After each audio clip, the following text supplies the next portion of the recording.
Hey friends, welcome to my channel again. I've worked so much time this week going on about Kody and Robyn Brown's non-pay situation and just how much they've been able to steal from Janelle and Meri. They're going out of their way to make sure they never pay them back. If Meri and Janelle were a bank, Kody and Robyn, what they're currently doing would constitute evading a creditor. You know the pattern. When you owe a bank money, suddenly they begin mailing letters, ringing you up at home, inundating your email inbox. But rather than answer, you simply ignore, throw the letter in a desk drawer, or send the phone calls directly into voicemail. Robyn is familiar with this game. She's spent her whole life hiding from creditors. The family, including Kody, got her out of huge debt once before, and now she and Kody have accumulated even more. I conducted a small investigation into the worth of the Kody Pass property, according to its tax appraisal. Remember, the tax appraisals tend to be around 20% to 40% less than actual property worth. Flagstaff land prices have been increasing, and currently, Kody, Robyn, Janelle, and Meri are engaged in a fight for $1.5 million. The tax-appraised value of Kody Pass is $1,263,232, and they're paying close to $9,000 a year in property taxes for just shy of 15 acres. The intention was for Kody, Robyn, Janelle, and Meri to split this land, but Kody wants it divided 4 ways. Meri and Janelle. Meri and Janelle, however, prefer the property to be split into 3 shares. Once you see how much money we are talking about, everything makes sense. The $1.26 million amount is only the tax-assessed value, which is usually lower than the true market value. Even if we estimate on the low side, let's say only 20% more, that would place the market value of the property at approximately $1.51 million. So he bought a new house and paid $420,000 down. Then on top of that, he bought a Mercedes for $100,000. Robyn, on the other hand, has a brand new Nissan Armada. The silver SUV that they've been spotted driving looks like a 2022 Nissan Armada. When it was brand new, its price was between $50,000 and $70,000, so we can put a rough estimate of it at about $66,000. That's not too unreasonable a concern for an SUV. But put all their expenditures on cars, homes, and even dolls together, and it all begins to tell a larger tale. They could have definitely paid Janelle and Meri back, or bought them out. But instead, they're prolonging things, saying they can't afford to. Meanwhile, they refuse to sell the property, leaving Janelle and Meri hung, waiting for money they are owed. Meanwhile, Kody also has a daughter that he is not paying child support for. When Christine departed in 2021, Truly was only 11 years old, so Kody was legally obligated to provide child support. Instead of taking care of his duties, however, he's out there splurging. Kody's adept at keeping his assets hidden, perhaps even better than Robyn. At least Robyn can keep her doll collection stored away in boxes in the basement. But Kody, his extravagant spending is right out in the open. There's no way to conceal it. He sports Rolex watches on the show, and those don't exactly break the bank. One season I researched it, and discovered that he was sporting a vintage Rolex that cost about $7,000. And that's not all, folks. He and Robyn began flaunting identical rings from David Yurman. Kody's ring alone cost about $700. But Robyn's, hers was a whopping $4,200. Then there's her wedding band. Being conservative with my guess, I'd say Robyn's ring cost at least $10,000. It appears to have at least a carat, possibly more, and the band is fairly ornate. To my eye, that's a $10,000 minimum value. And now, throw in the fact that Robyn had been spending wildly on dolls. Everyone used to ask, how much has she spent? Well, I did some investigating, and the figure I arrived at? $77,000. That's according to purchases from 2022 through February of 2025. Reading all of that, it's as clear as day. They definitely could have managed their bills and paid back Janelle and Meri.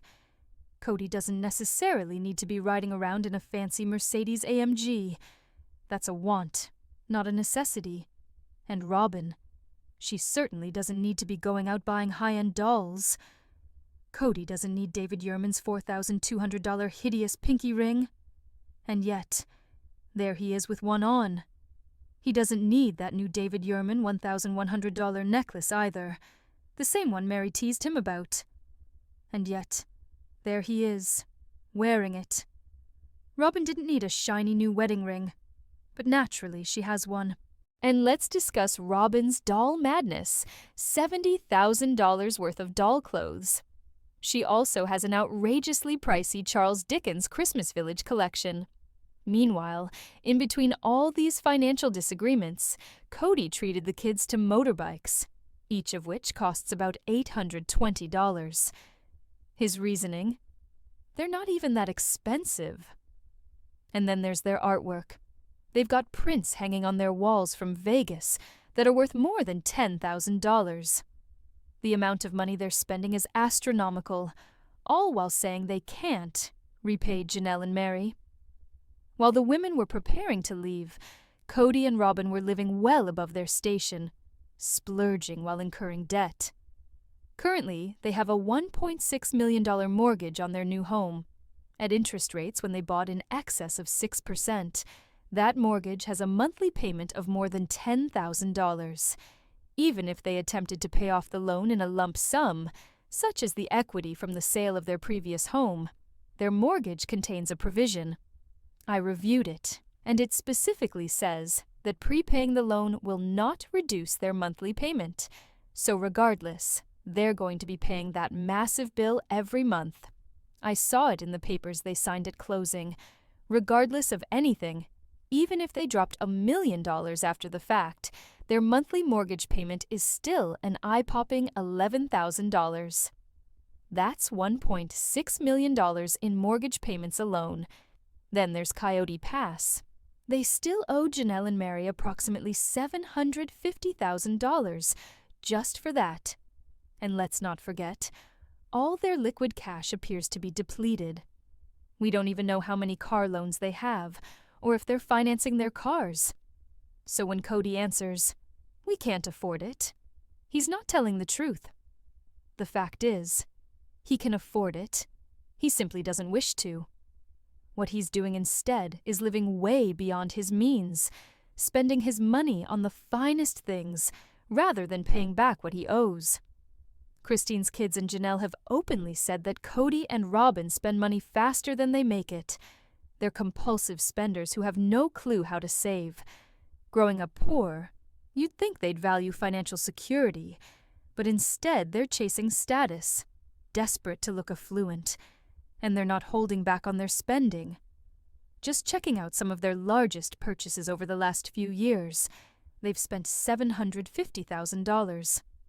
That could have easily been used to pay off debts, but no, they blew it on. David Yurman jewelry, wedding ring, pinky ring, necklace, luxury vehicles, Mercedes-AMG, Nissan Armada, and Kody's Ford F-250. High-end doll collections, a $420,000 down payment on their house. At this point, it's obvious. They didn't wish to repay Janelle and Meri. They preferred living extravagantly instead. It sounds like what's really at issue here is the unfairness, Kody and Robyn's extravagance, while everyone else, particularly Christine and her daughter, live in financial straits. Let's analyze it. The money trail. Rumor had it Robyn's mom, Alice, paid for the house, but she didn't sell her house, so that's not possible. Instead, the cash probably came from money laundering and embezzling returns on the show based on Janelle, Meri, and Christine's work. Unsustainable lifestyle. Without the 3 wives on the show, Kody and Robyn could never afford their lavish lifestyle. They're living off funds they should have shared with them. Child support. Neglect. At the same time, Kody neglects to pay child support for his daughter in Utah. He has a $2 million home, a $100,000 vehicle, a $70,000 SUV, a $50,000 truck, but he didn't pay a single penny towards his daughter's $250,000 ICU bill. Christine had to pay it herself. Selective responsibility. Kody rationalizes spending on Robyn's children. But what about Savannah? What about his other kids? In the end, this isn't merely about poor money choices. It's about neglect, manipulation, and betrayal. Rather than putting family responsibilities first, Kody and Robyn are spending show money on a lifestyle they cannot maintain. Would love to get your opinion. Do you believe TLC should intervene? The double standard that Kody and Robyn are living is crazy. On the one hand, they're living large on luxury things, jewelry and several cars, but on the other, they're ignoring financial responsibilities for Kody's other children, especially Savannah, Isabel, and Truly. The bigger issues. Here, one, Kody's priorities are skewed. He cares more about keeping Robyn happy with luxuries than providing for his other children. He even said that every woman is a gold digger, which shows how he views relationships as transactional. 2. Janelle and Christine attempted to hold him accountable. Janelle questioned his expenditure, but Robyn enabled him to do so because she also craved a luxurious lifestyle. Kody was afraid that if he cut back on spending, he'd lose Robyn, so he kept siphoning money out of the family. 3 legal fights may be challenging. Although Janelle and Christine are entitled to their money back, it's legally challenging to retrieve it. In the meantime, Kody and Robyn continue to reside in a $2 million mansion, while Truly does not receive child support, and other children barely get by. Now it's less about polygamy and more about power, control, and money manipulation. Kody and Robyn built an extravagant fantasy, while everyone else in the family was left behind. Do you think Christine and Janelle will sue, or is Kody going to get away with everything? With David and Christine, their home is 4,500 square feet. It's not tiny, let me tell you. She's not living like the kids were living prior to the show. But then you have a dad who plays like he's going to break the bank. You observe how he treats the kids he has with his wife, and how he treats the others. And by law, he plays like he doesn't have any responsibility for them. But the instant Christine sues him, he has a fit. When Janelle and Meri insist on their cut of the money, it's another fit. And in spite of all this, he hasn't slowed down on his spending. So when I say Kody and Robyn will be broke after the show is over, that's not guessing. That's a sure thing. Kody is already 57, which means he's almost through with his best-paying years. He won't be working much longer, but he went out and got a huge mortgage on what he makes right now.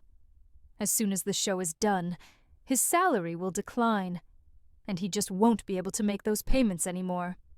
In months, that house will be no more. Seriously, when you step back and look at the larger picture, it's astounding that the women lasted as long as they did. It's unbelievable that they were able to blow through $750,000 and still owe that much. And then the fact that they spent $420,000 on a brand new home when their old one was good enough. All because Kody had to have something bigger and gaudier to make his wife and him happy. The worst possible scenario would be Christine suing him for child support. With how he spends money, he won't have an option but to demonstrate his enormous income. And that will boomerang against him. He'll be forced to pay Christine a small fortune in child support each and every month. And honestly, I'm over Janelle and Meri just talking about getting lawyers. They need to stop stalling, file that lawsuit, and take legal action already. What do you think? Let me know in the comments. Don't forget to thumbs up this video, subscribe if you haven't already, and hit the bell so you never miss an update. Thanks for watching. Bye, guys.